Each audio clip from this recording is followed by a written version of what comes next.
just got invited to give the commencement address at Harvard this year. That's amazing. I remember you did it 10 years ago when Priscilla graduated. I was there. Yeah, it was a lot of fun. 30 years later than I was supposed to, but I enjoyed it. They know we didn't actually graduate, right? Oh, that is the best part.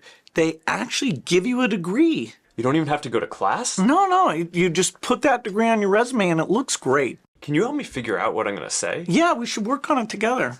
Let's go get some more snacks. All right. So you get to wear the hat and everything? Yeah, you bet.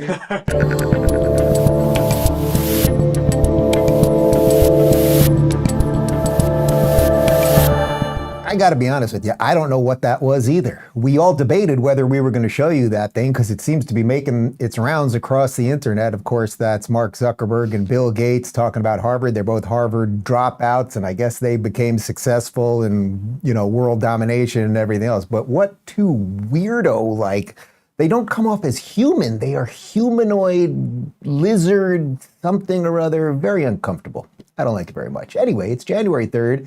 2024, that's right. We are live streaming on Rumble, Locals, and YouTube. Post-game show, rubinreport.locals.com, as always. And, of course, the big news of the day is that Claudine Gay has been, she's not fired, right? She's not officially fired. She is resigned. She has resigned as president of Harvard, although she will stay on in the political science department, which is just sort of absolutely perfect. You're for genocide, all the plagiarism, go be a poli-sci professor. That'll be just fine. But it is a major win. It is a major win against the woke. And today's show is going to be a series of wins that we are getting against the woke. One of the things we're going to start with is this absolutely spectacular video. It's from about a week ago during the break, so some of you may have seen it already. But Douglas Murray went up against Cenk Uygur from the Young Turks on what's going on with Israel and Hamas. And it is one of the most absolutely beautiful chef's kiss moments ever in the history of television. And I'm going to dive deep into how when you get the wins that we are starting to get, when you expose the frauds and the grifters and everything else, that you keep pushing. You keep pushing. You don't say, we got a little win, let's go home. No, you keep pushing because that actually is how we will change things over the long term. So that's the plan for today, and let's just dive right into it. We've got two clips of this. Douglas Murray, the brilliant Douglas Murray versus Cenk Uygur on Israel-Hamas, part one. I just mentioned about seeing wars because as far as I can see, you're very ill-traveled as well as rather ill-lettered and ill-spoken. And I mention that I cover wars and go to wars because I happen to think myself that it's worth seeing things with your own eyes, including things that you don't particularly like, but you report the truth. I don't know if you ever even leave your own bedroom. And I can tell already that you don't because you've already said something that demonstrates you know nothing about this conflict. You have just demonstrated it in the following terms. You said that this is why we need to push for a two-state solution and give legitimacy to the Palestinian Authority. I'll tell you something you don't know because I guess you spent no time in the West Bank, have you? I'll tell you something you probably don't know. The Palestinian Authority, Fatah, celebrated the 7th of October massacres. I'll give you another fact which demonstrates you know nothing about this and clearly haven't ever visited any Palestinians in the West Bank as I have. If there was an election tomorrow in the West Bank, the reason why there isn't one is because if there was an election tomorrow in the West Bank, Hamas would win. So your idea of a two-state solution, I'm afraid you are so out of date and you really should leave your bedroom. Because in this region, nobody thinks that there is a two-state solution on the table because there is not a viable negotiating partner. But I just want to make one other main point. You have gone on and on tonight, throwing accusations out against the Jewish state, against me. It's the sort of thing you do. I know you're a sort of online pugilist and think you can run for office, and good luck with that. I mean, there's just nobody better. Douglas is grade A perfection at just dissecting the truth and surgically destroying all of the grifters. And Cenk is an absolute grifter. Of course, it should be noted that I did work for Cenk at the Young Turks years ago. And in some ways, I thank him because if it wasn't for him being such an over-the-top, ridiculous leftist buffoon and a racist, and there's a whole bunch of other stuff that I could go on about, and they talk about me all the time over there. This is only the second or third time I think I've ever mentioned him on this show. and I'm only doing it to illustrate Douglas's brilliance, not to go after him. It's just perfect what Douglas did there. I want to just reference a couple of things. First off, the idea of a two-state solution is complete nonsense, and it has always been complete nonsense. Of course, the West Bank and Gaza aren't even connected, so you'd have Israel in between, so that would be a three-state solution. Douglas also illustrates the point that you'd have Hamas running these states. That would be a problem. Also, the Palestinian Authority, which is what Cenk was calling for to run the West Bank, and they sort of run the West Bank right now. They literally pay people to kill Jews. That would be problematic. But Douglas just kind of lays it all out perfectly, and the fact that Cenk just sat there, and he's such a bloviating buffoon, just sat there and took it, shows you that he really knew he was being eviscerated. But here's part two where it really gets good. But I'd just like to point out that you only really get animated if the Jews are involved. And I can tell that for the following reason. I mean, your surname's Uyghur, isn't it? 1 million Uyghur Muslims in China have been put in concentration camps in the last decade. And people of your ilk never really care about that, do you? Because it's not the Jews doing it, it's the Chinese Communist Party. At the moment, 1 million people who are in Pakistan at the moment, who are your fellow Muslims and who happen to be Afghan, and I don't think you care about them, do you? 1 million Afghans are currently being forcibly deported from Pakistan to Afghanistan. You don't care about that. You're not riled up about that. You're not riled up about what the Janjaweed are currently doing in Sudan, where thousands and thousands of people are being attacked by the Islamist militia there. You don't care about any of that. You get exercised and you rile up what little base you have of malcontents because you're riled up when the Jews do anything. All right, it's Cenk. perfectly obvious. Okay. I don't even need to show you more of that. He then calls Douglas a racist, and that's how it ends, because of course that's all they've got. But this notion that Douglas is hitting on, this idea that these people, and Cenk is a perfect example of this, they don't care about the Uyghur genocide in China. They don't care what's happening to people in Syria. They don't care that the real Palestinians, if there were real Palestinians, are actually living under apartheid in Jordan, the Hashemite kingdom of Jordan, which doesn't allow them to have certain jobs and doesn't allow them to vote, and that in Lebanon, there are all sorts of jobs that they can't have in places that they're not allowed to live in, all of those things. None of those people care about that. It only matters when it's the Jews. Now, I bring this up because it is deeply connected to what happened yesterday with Claudine Gay resigning as the president of Harvard.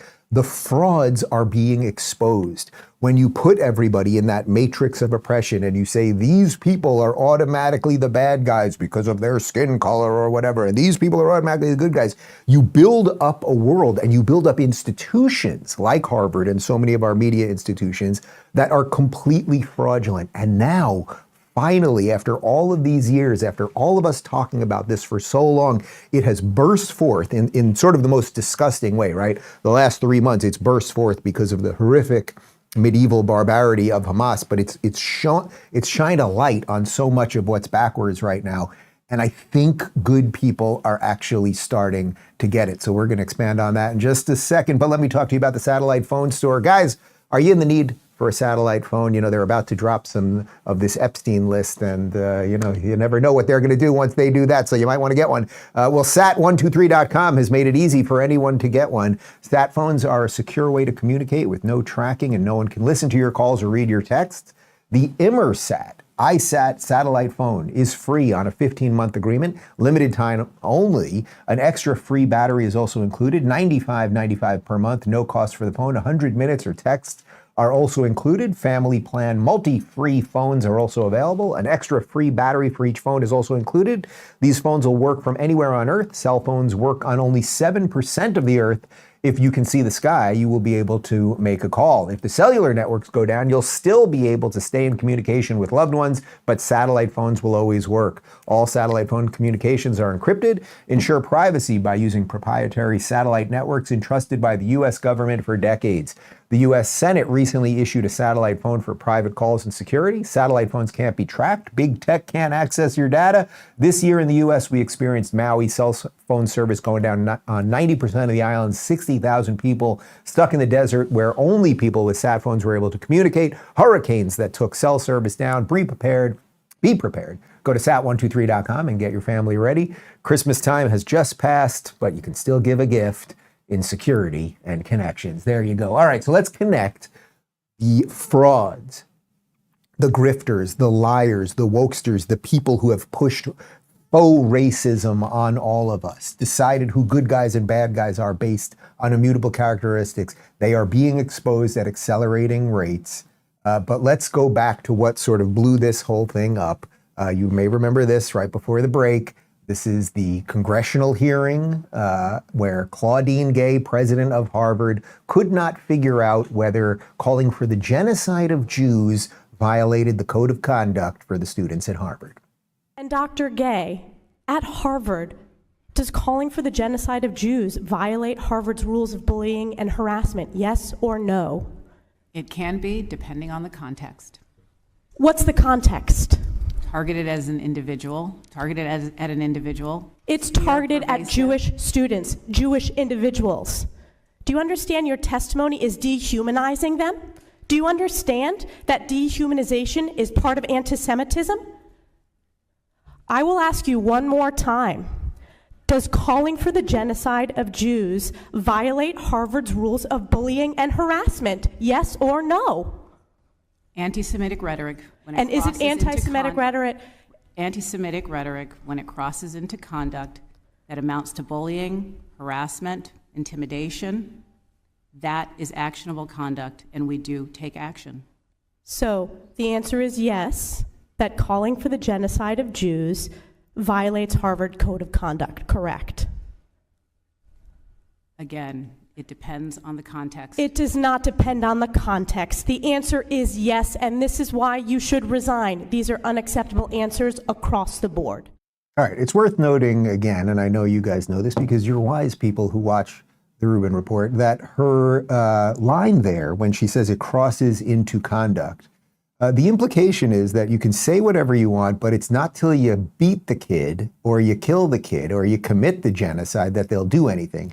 Now remember, this had nothing to do with the First Amendment. We can talk about that little bit of gray area related to calling for genocide of a group of people that is protected by the First Amendment. There is some gray area there, whether you're specifically talking about these people right in front of you or a group of people. There's something to discuss there. But this hearing was about the code of conduct, the policy that Harvard has. That's not a First Amendment government policy. That is a handbook that they hand all of the students, and they say, hey, here are the rules that we have here at our university related to how you're going to treat fellow students. So she completely dropped the ball there. Of course, she wasn't the other one. There were a couple other college presidents there. Liz McGill from Penn has already stepped down. But she really stepped down for another reason. The reason she stepped down was because after that hearing, Chris Rufo from the Manhattan Institute, who's been on the show many times, he's a friend of mine, he's a good guy, and he has been one of the main, I would say, drivers of destroying the woke institutions. He started doing a little research. Got a couple people with him, and they started checking into Claudine Gay. What's the deal with her? And a whole bunch of plagiarism, including stealing from other black female academics, was exposed. And yesterday, she officially resigned. We've got some info here from Abigail Anthony at the National Review. Harvard President Claudine Gay announced her resignation on Tuesday, culminating weeks of mounting pressure that began after Gay's widely criticized appearance before Congress and escalated due to high-profile reports of plagiarism in the embattled academic's published work. Gay served as the Harvard president for 6 months and 2 days, and her resignation ends the shortest presidency in the university's history. It has become clear that it is in the best interest of Harvard for me to resign so that our community can navigate this moment of extraordinary challenge with a focus on the institution rather than any individual, Gay wrote in an email to the Harvard University community announcing her resignation, obtained by the National Review. Amidst all of this, it has been distressing to have doubt cast on my commitments to confronting hate and to upholding scholarly rigor, two bedrock values that are fundamental to who I am, and frightening to be subjected to personal attacks and threats fueled by racial animus, Gay continued.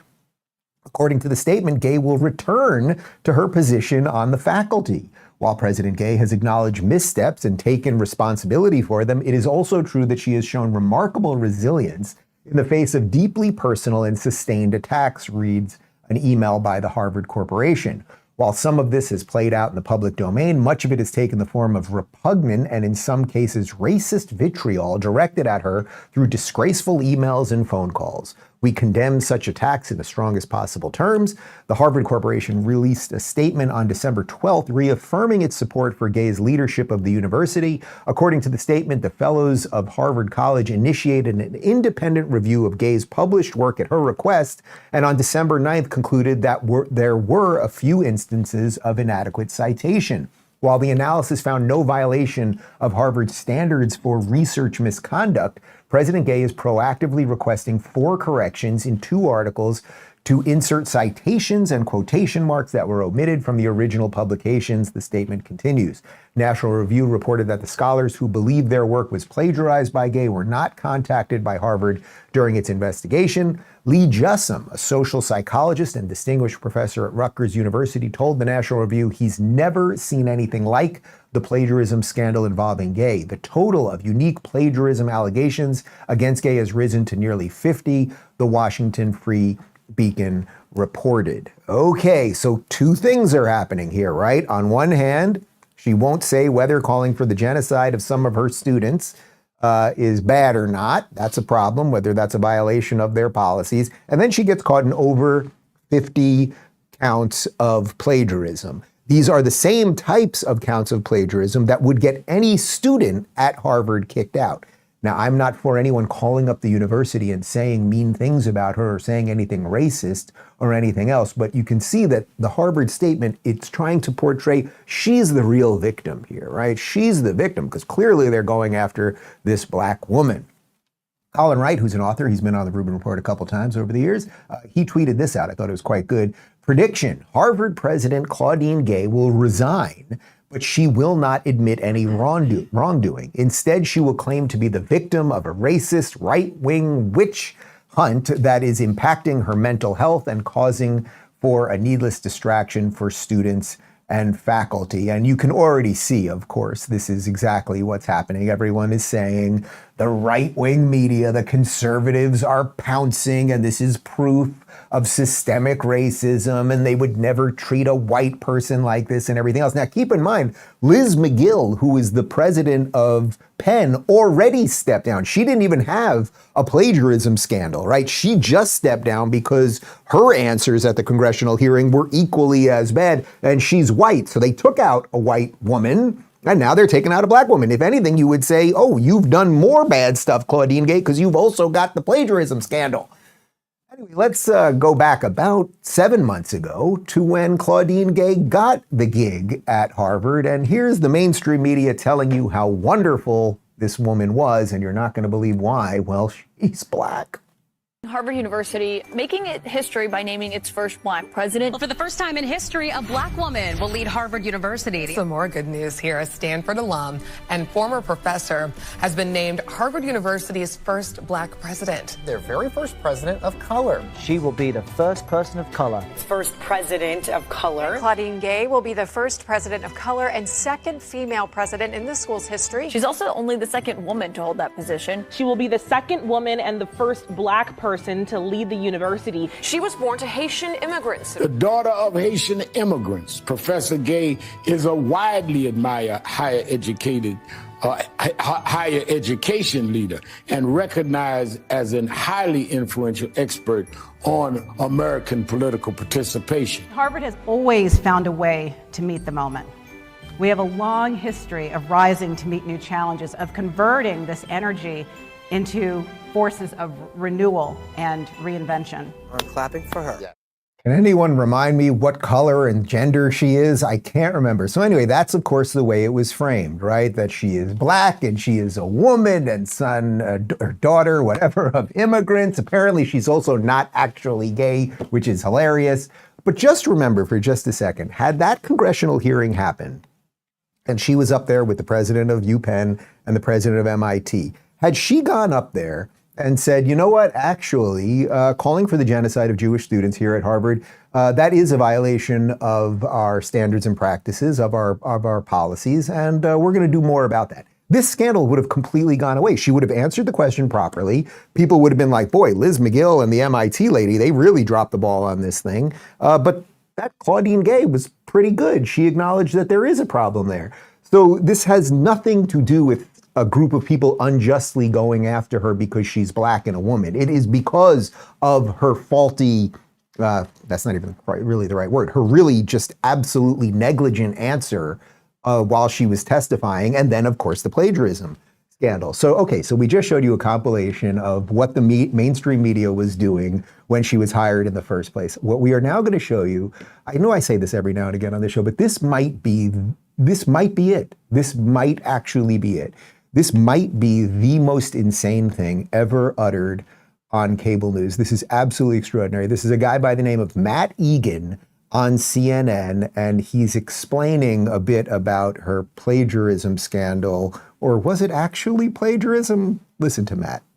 These plagiarism allegations, where Claudine Gay has had to issue corrections, multiple corrections. Now, we should note that Claudine Gay has not been accused of stealing anyone's ideas in any of her writings. She's been accused of sort of more like copying other people's writings without attribution. So it's been more sloppy attribution than stealing anyone's ideas. But nonetheless, you put all of that together.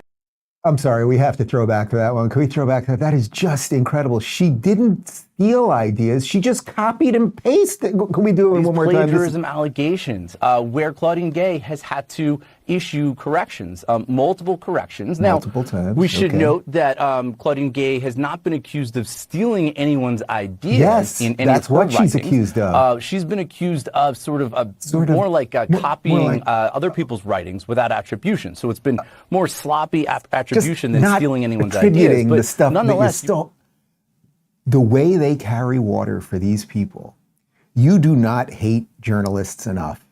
You really don't. The corporate press, as my friend Michael Malice always says, the corporate press is the enemy of the people. That is the most absurd. She didn't steal. She just stole. Woohoo! Anyway, let's go over to the televised mental institution known as MSNBC, because, of course, they're blaming. I think the gotcha mentality, though, is in fact the point. Let's just be very clear. The testimony from the president's horrific. So they're horrific. It was absolutely terrible. They answered a human question with an academic answer that they were prepped by their universities, quite frankly, to give. So that's and law firms. And law firms, terrible okay? Staff work terrible staff work, okay, across the board. But on top of that, what happened in the aftermath of that, particularly as it relates to Dr. Gay, the calls came and said she was terrible in this hearing and she's unqualified. In 387 years, only 2 women have been president of Harvard University. The first woman was before Claudine Gay. Only 1 black woman has been president. And that black woman now, 6 months after, has resigned from her job because, and look at the statement, it's in the best interest of Harvard to resign so the community can navigate with focus on the institution rather than an individual. Harvard decided that it was unable to continue to weather the storm. And while I don't think the culture wars, frankly, that play out on campus across the country will eventually have the biggest effect in general come 2024. What will have an effect, as Doug said, is how Jewish students feel on college campuses, how Arab American students feel on college campuses, and how every black professional in America can turn on their television today, see this news about Dr. Claudine Gay, and all have the same reaction. It looks as though she was targeted. It's interesting stuff. But you used your own term. You said she was horrific, and then we had a series of scandals. She then targeted herself. Again, she was worse than cockfighters in testifying before Congress. Yeah, I mean, that's a low bar. I guess I will just say this, is that, again, 387 years, much like when we talked about classified documents with former presidents and vice presidents, and I have said, there's no protocol in which to pack up a president or vice president leaves office. And I think if you go to any home of a former president or vice president, you might accidentally find a classified document or two. Not necessarily nuclear secrets, but maybe a piece of paper that they shouldn't have took out. Same thing. Look at what other presidents of Harvard have been investigated for plagiarism. And if we want to be very specific, which I think we should, the issues of plagiarism, it is loose citations. Again, not something I would want to do, but all I'm saying some of it was loose citations. Some of it was pure old-fashioned plagiarism. There's so much there. It's like, what do we even do with this? But it's not plagiarism, guys. It's loose citations. They rewrite history right in front of us in real time. It's extraordinary. Imagine if a kid at Harvard, it doesn't even matter what discipline they were in, hands in a paper And there's a whole bunch of stuff that they just copied and pasted. They didn't plagiarize it. They just copied and pasted. They borrowed ideas. They loosely this and that. You would be kicked out of school. So she's just resigning and now will be a professor of political science. Of course, political science. There's a whole bunch of other stuff there. I don't know exactly what Symone Sanders was trying to say about how Jewish and Arab students are now going to feel on those campuses.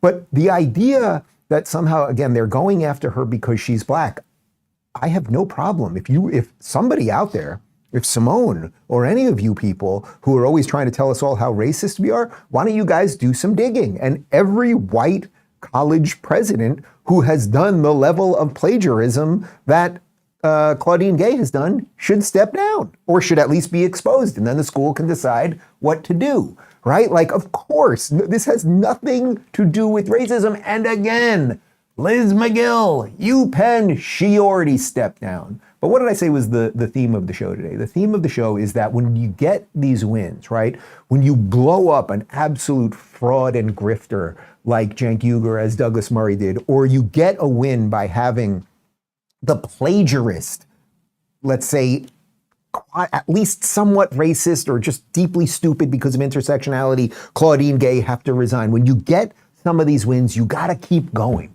right? There's an inclination to just take your foot off the pedal and be like, oh, we got a couple wins. You want to have lunch? But you got to keep going because we actually are in a culture war right now. So New York Representative Elise Stefanik, who is the one that was doing the questioning during that congressional hearing, she was on Fox yesterday talking about how they are not going to stop pushing on this stuff.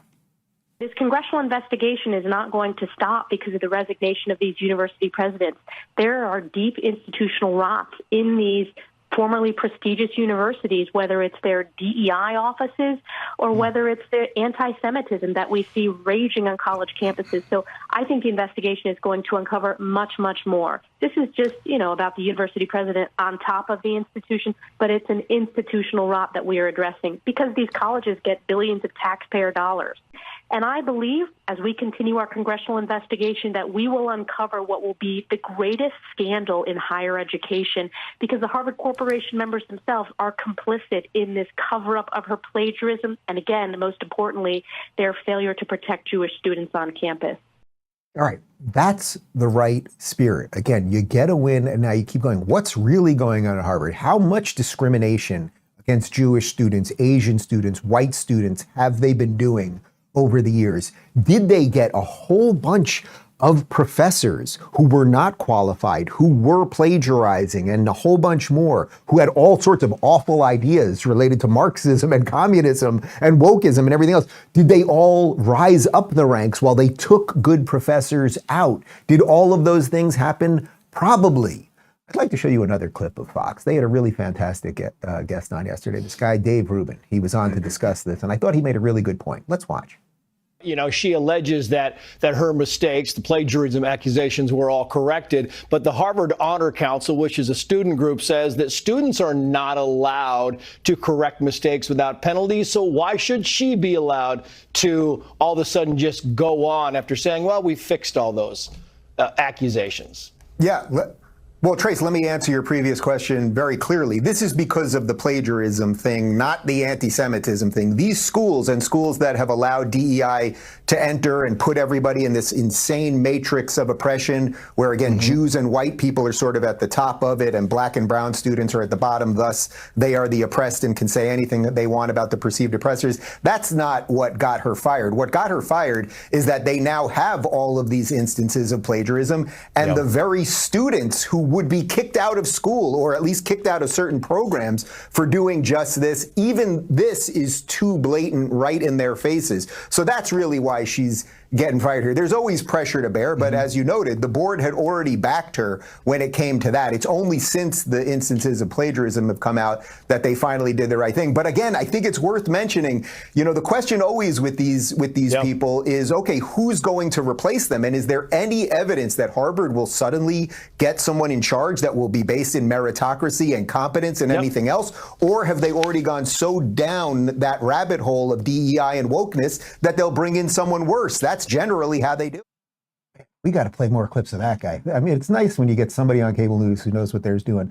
Look, the point there is, I think the latter point that I was trying to make, that, and this is what happens with everything, right? When you are part of this woke thing, when you are a Democrat politician, what do I always say? Like, the only privilege in America is Democrat privilege. You fall up, right? You fail up. So you destroy San Francisco. If you're Gavin Newsom, you become the governor of California. Like, all of these things, you know, you're Brian Stelter on CNN, your show gets canceled because you're awful. You become a professor at Harvard. You're Lori Lightfoot, mayor of Chicago. You destroy the city of Chicago, you become a professor at Harvard. It's interesting that Harvard seems to be the epicenter of so much of this. So I have no grand illusions here that suddenly Harvard is going to bring in somebody who's going to fix all this. As Stefanik is pointing out, the rot is so deep. The institutional rot there is so deep over so many decades, right? They took over the institutions. They have instituted all of these backwards, crazy, racist ideas. They have taught children what to think, young people, I should say, they've taught young people what to think instead of how to think.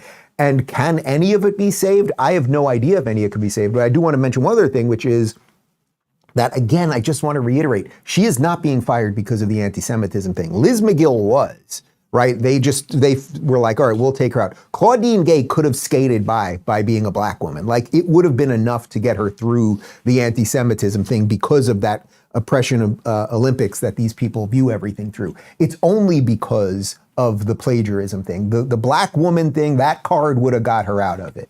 Anyway, as this fight has raged on, we're seeing a real disconnect right now between the way that the mainstream media is covering this, which is mostly that she's a black woman and she's been fired, and that proves that white supremacy is on the march, versus what's happening online, where I think people are trying to analyze this fairly honestly for the most part, or at least that's what I'm trying to do over here, and people are picking up on that. So Colin Wright, who I referenced earlier, he had a good tweet on this. He wrote, pre-Elon Musk Twitter would have never allowed the Claudine Gay scandal to get off the ground. They would have gone on a banning, deboosting, and visibility filtering spree.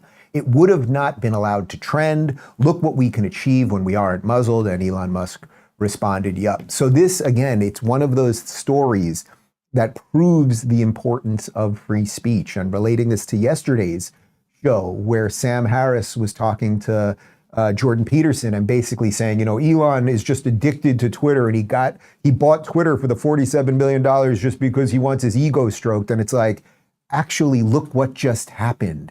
Because Elon got Twitter, we've started to expose some of the institutional rot. And there's just no doubt that Colin is correct on that, right? Like, had the old regime at Twitter been in place, we have no idea what the layers of censorship are, the deboosting, visibility filtering, that's what they say, meaning you're following somebody, but you just don't see their tweets. We don't know whether the government might have gotten involved and silenced people, and a whole bunch more. So the point is, right now, we actually have some, I would say, some between Twitter and Rumble, Locals, etc. We have some of the tools to win and take these people out. So we cannot stop. And speaking of a guy who does not stop, my friend Russell Brand had a nice little diatribe, a little diddly, let's say, on how the truth is concealed, and that you don't need grand conspiracies to pull things off. The truth is often concealed and manipulated when various interests appear to conspire to manage information in ways that seem advantageous to the interests of the powerful. Remember, you have to be careful about using the word conspiracy because, as George Carlin always said, where interests converge, no conspiracy is necessary. These people went to the same universities and fraternities. They're on the same boards of directors. They're in the same country clubs. They have like interests. They don't need to call a meeting. They know what's good for them. And we should play more George Carlin stuff. So yes, you don't need a grand conspiracy. When you look around at the world right now and you go, how is all of this crazy stuff possible? How is it that we now make it so that if you're not racist, you're actually racist? And how is it that if you have a penis, we call you a girl, and a whole bunch of other stuff? And it's like, well, there has been not a grand conspiracy per se, but a series of people who have attained power by going through these institutions, and they don't have to have a secret closed door meeting to pull off all of the bad ideas, right? You don't have to have Mark Zuckerberg and Bill Gates like get a group in a scary castle somewhere in Transylvania to sit around a table, like when they have like the evil Republican meetings in The Simpsons back in the day. You don't really need that. You just need a whole bunch of people that have run through the same institutions, that kind of think the same things and play golf together and go to the same restaurants and country clubs, and their lives are basically the same. And then it's not exactly a conspiracy when they're pushing all of this crap on you, right? And they never want their children to be learning any of this stuff, of course. They want public education to teach this crap while they have their children in little pods and private schools and charter schools and all of those other things. But the point, again, guys, is that if we don't stop, if we keep going when we have a win, then we will actually start seeing some results. And the results are actually happening right now. Check this out. This is from Abigail Anthony at the National Review. The early action applications for Harvard this cycle dropped by 17% from 9,553 in 2022 to 7,921 in 2023. So that means, and this is great news, that parents, I think it's mostly parents in this case, but maybe some of the kids too, are going, you know what, maybe I don't need to get into all of that debt to go to Harvard. Maybe there's a young Asian kid out there who's like, you know what, it was the dream, it was my dream, it was the dream of my parents and everybody else to get into Harvard, but turns out that that place discriminates against me. And even though I do have better grades than the people they're letting in, maybe I don't need to walk out of that place with a crappy education where I'm going to be discriminated against, not treated well, also not really learn much of anything. And then I'll be discriminated against also when I get into the workforce because I'm Asian. Maybe I should just extrapolate myself from that, get out of that system and go somewhere else. So that's happening to Harvard right now. But I want to continue with this theme that we cannot stop. And you know why we can't stop? Because I just illustrated how we're winning because of what's happening on Twitter, so we can expose some of this stuff, right? Chris Rufo, actually all of the documents that were exposed about Claudine Gay, and you can actually see the copy-paste jobs that she did. This was all exposed on Twitter. So what is the machine gonna do? Well, it's gonna keep pushing for censorship. Let's go up to New York, and Kathy Hochul, governor of New York, she's moving on more social media censorship. We also talked about, I mentioned social media a number of times. I've called upon and working closely with our Attorney General to identify what's going on in social media. Those questions are now part of our background checks, just like in the old days, you talk to someone's neighbor. Now you can talk to their neighbors online and find out whether or not this person has been spouting philosophies that indicate that they have been radicalized, and that's how we protect our citizens. Oh, philosophies, whether they've been radicalized. But what will that actually mean? And once the government starts doing that, is that not an infringement on your First Amendment? And what are radical views? Is it a radical view to say that we should not be racist, we should be colorblind, that we should judge people by the content of their character, not the color of their skin? Well, I don't know. Depends what she thinks, I suppose. And that is the problem. And that's why they are constantly trying to censor Twitter, and they are trying to censor you and everything else. So again, we keep pushing and keep pushing and keep pushing. And then there's another piece of it that will wrap this show with a nice little bow. The other piece is that when you push and push and push and you get wins, you also have to make some decisions for yourself. You have to look around you and go, do I live in a community that is like-minded enough to feel like my family can flourish here? Can I accomplish the things that I want to accomplish? Do I live in a place that has, I don't know, clean streets and doesn't have drug addicts all over the place and homeless people everywhere? And can I open up a store if that's what I want to do? Or do I feel safe going to work? All of those things. Are my kids going to learn decent things at school? And you might look around, if many of you are watching this in blue states or blue cities right now, you might be looking around going, man, that's not really working out. And you know what you can do? You can pick up. You can pick up your life and you can move somewhere else. That is the beauty of the United States. It is the beauty of federalism. What a brilliant, brilliant idea our founders had with the Federalist Papers, that the states were going to mostly be in charge. So that laboratory, as Dennis Prager calls it, would constantly be going, oh, that law's over there in that state, this law's over here in this state, that state taxes you high, this state taxes you low. You could figure out where you want to move, as opposed to having to leave the country, which is what you have to do in most other countries. I relate all of this because last night on Fox News, Sean Hannity, born and bred in New York City, has lived in Long Island for I think about 4 decades. He is officially leaving New York and moving to the free state of Florida. In fact, tonight we are now broadcasting from my new home the great free state of Florida. Like so many Americans, I left New York for good and am now in the state with, let's see, warmer weather, law and order, better education, more freedom, better quality of life, and guess what? No state income tax. Ain't rocket science. It ain't rocket science. I just have no doubt. Let's reach out to Sean. We should do something live here in Florida with him and just talk about that. He just had it. Like, think about it. Sean Hannity, the guy's probably worth $50 million. Like, this isn't a money, he says the tax thing at the end, but it wasn't about taxes that got him there, right? Like, all his roots are in New York. As I said, born in New York City. But he looked around.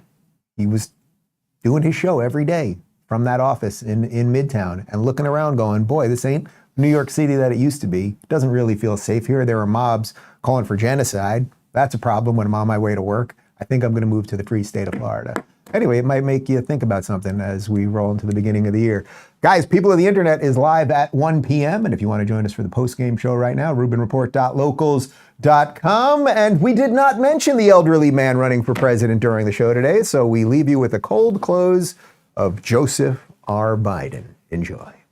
And action. Well, every morning, well, let me put it this way, at least 4 mornings a week. Sorry, cut. We have to cut. I've written extensively when I was a law professor. Okay, you know what? No, cut. In our administration, the financial collapse, the jobs they lost, and how they never got back to where they needed to be. Okay, Are you kidding me? We organized the world.